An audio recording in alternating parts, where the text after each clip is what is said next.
media.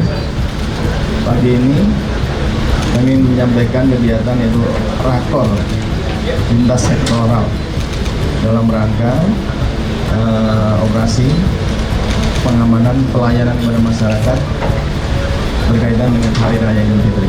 Ya. Ini akan dilaksanakan dari tanggal 4 sampai dengan 16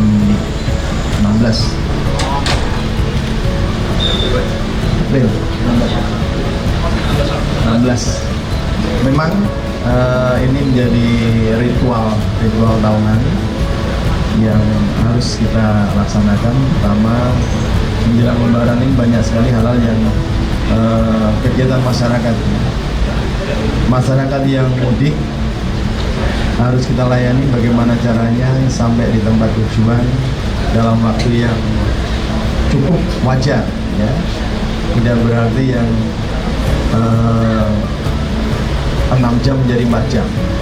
Dan paling tidak kalau yang memang jarak jangkauannya 6 jam ya tetap 6 jam. Kami bertanggung jawab pada saat pelepasan dari daerah-daerah persiapan kantong-kantong masyarakat diupayakan tidak macet. Berbagai macam rekayasa sudah dilaksanakan antara Korlantas sebagai penanggung jawab lalu lintas secara nasional dan Polda Metro. Nanti pasti akan ada yang namanya one way dari Jakarta ke arah tol sampai kilometer 400. Jadi semua ruas tol Jawa yang paling panjang dari Cikampek, dari Jakarta sampai Semarang itu akan ada satu arah. Ya. Ini jelas akan sangat memudahkan dan mempercepat jarak tempuh. Ya. Kemudian kalau kami di Polda Metro wilayahnya ada sampai di kilometer 47, ya. Lepas itu ada Polda Jawa Barat, Polda Jawa Tengah, dan Polda Jawa Timur. Kemudian kami TNI sudah bersepakat untuk membuka kantor-kantor kami sebagai penitipan kendaraan roda 2 maupun roda 4. Dan mudah-mudahan bisa menampung dan memberikan keamanan bagi pemudik yang meninggalkan kendaraan roda 2 maupun roda 4. Dan tidak ada bayaran, ya, gratis. Nah.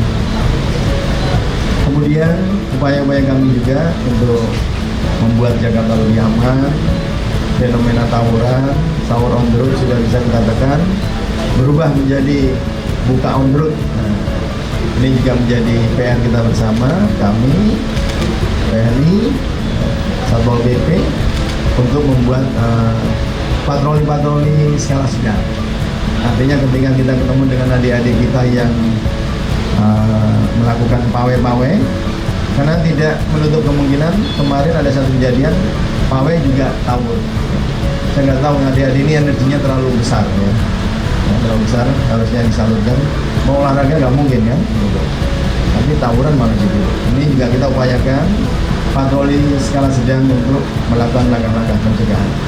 Dan pada saatnya ketika hari H ditinggal pemudik, kami juga harus memberikan pelayanan yang maksimal untuk memberikan kepastian bahwa rumah yang ditinggal dalam keadaan aman.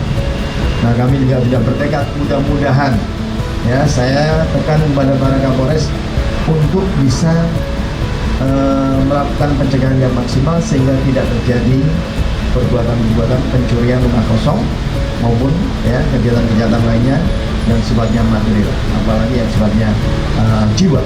Kami upayakan itu, ya.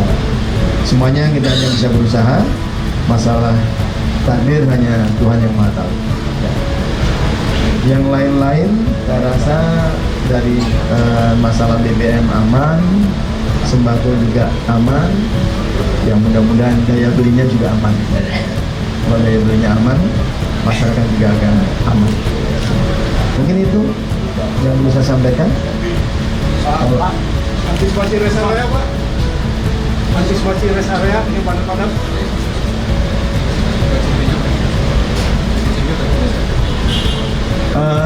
Rest area ini kalau kami yang di luar tol, ya, itu kami membuat namanya pos pelayanan dan pos pengamanan. Nah, dari jarak yang 47 km di Bekasi ya, jalan arteri, kami buka namanya, nanti ada pos pelayanan dan pengamanan jadi satu. Karena di situ juga nanti kita akan screening saudara-saudara kita yang mudik pakai motor yang membahayakan dia sendiri. Misalnya motor dijadikan seperti membawa beban yang cukup banyak, nah itu kan membahayakan, ya kita rahasia di situ. Ya kalau perlu dikirim paket lah, nggak usah pakai dibawa, sehingga suatu saat dia pusing atau kehilangan keseimbangan bisa mencelakakan dirinya sendiri atau membawa anak-anak balita. Ini juga akan kita screening di situ. Kita akan himbau untuk tidak melakukan. Anak balita ini kan tidak banyak bicara ya, tapi kalau dia dianggapnya nurut, nggak taunya dia sebenarnya sangat kecapean, kasihan. Jadi kita juga akan himbau para pemudik untuk lebih bagus lagi kalau mereka tidak pakai motor, akan lebih bagus lagi. Tapi mungkin jarak-jarak dekat seperti Kerawang, mungkin Bandung, Bogor, ya banyak saudara-saudara kita yang memaksakan memakai itu. Tapi kalaupun harus memakai kendaraan, ya akan kita ingatkan untuk keselamatan, kesehatan, karena kadang-kadang memaksakan diri besok harus berlebaran sama keluarga. Ini yang lebih penting, padahal kesehatan lebih penting. Apakah udah kan dari Bapak menyebutkan soal buka menurut itu Pak, itu kan fenomena baru Pak. Cuma per hari Jumat itu ada diamankan di Kemayoran 49 pelajar. Terus itu udah diamankan, cuma ada kejadian lagi Pak, parahnya ini adalah protokol Jenderal Sudirman waktu itu di hari Minggu kemarin itu terjadi.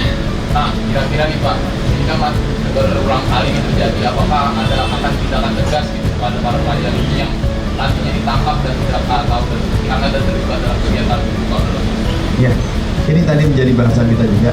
Kami bertekad untuk zero incident ya.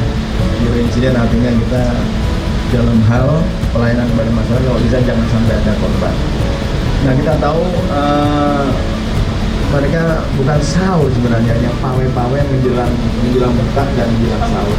Di sahur udah bisa kita lakukan, tapi di menjelang buka ini kami akan upayakan dengan patroli skala sedang untuk mengetahui secara langsung on spot, dan kalau bisa mengamankan mereka dan mereka betul-betul punya niat untuk tawuran, kami akan tidak tegas. Yang pertama, ya kami akan buatkan laporan polisi sebagai dasar dia melakukan suatu pelanggaran. Kalau entah dia mengkeroyok barang atau merusak dengan pasal 170 maupun 406. Dan kami juga akan koordinasi dengan Dinas Pendidikan DKI untuk bisa memberikan tindakan tegas untuk menghentikan bantuan-bantuan yang kepada yang bersangkutan.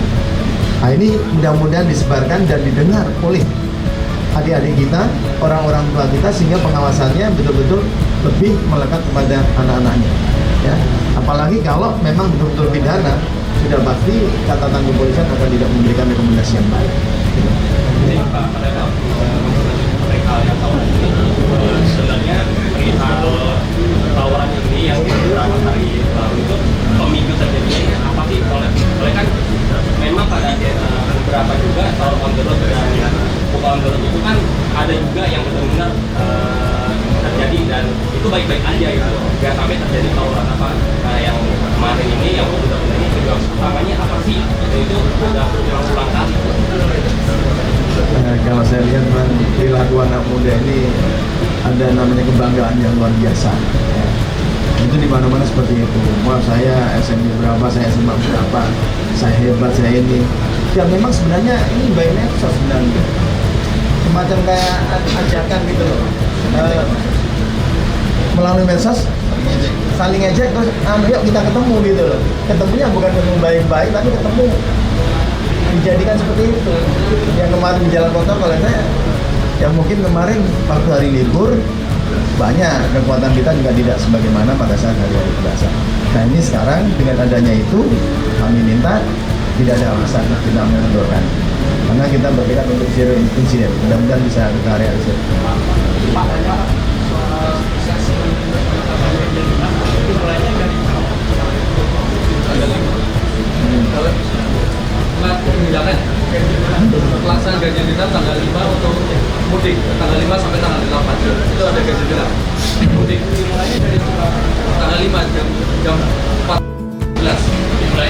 sampai kata Cawang 0 kilometer tol.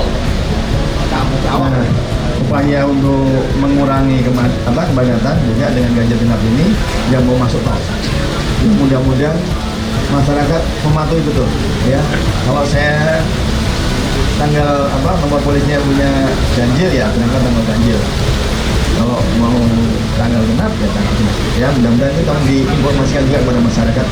Tanggalnya nih, tanggal 5 ya, tanggal 5 mulai 14.00 mulai 0 km. Jadi mulai Cawang masuk itu sudah masuk. Ya. Pak, untuk ormas yang dari dagangan para masyarakat di bawahnya di media sudah ramai ya, tapi saya mau tanya nanti saya sampaikan kepada para Kapolres juga bahwa kalau memang ada yang seperti itu ya kita akan panggil ya, kita panggil. Kalau dia sifatnya memaksa, memeras ya pasti ada pasalnya ya. Artinya kita tidak biarkan para oknum-oknum ya, oknum-oknum yang meminta bantuan kepada perusahaan-perusahaan atau keluarga-keluarga dan individu yang tidak dengan cara-cara yang baik ya, itu. Dan tentunya akan kita lakukan penindakan kalau ada pelanggaran. Untuk di wilayah Polda Metro ini, pos pengamanan dan pos pelayanan itu ada berapa totalnya? Banyak ya, banyak. 36 yang betul-betul besar ya. Ya, tapi nanti yang kecil-kecil juga karena saya minta gini. Pos pelayanan itu bukan hanya poskonya, tapi untuk tempat istirahatnya juga.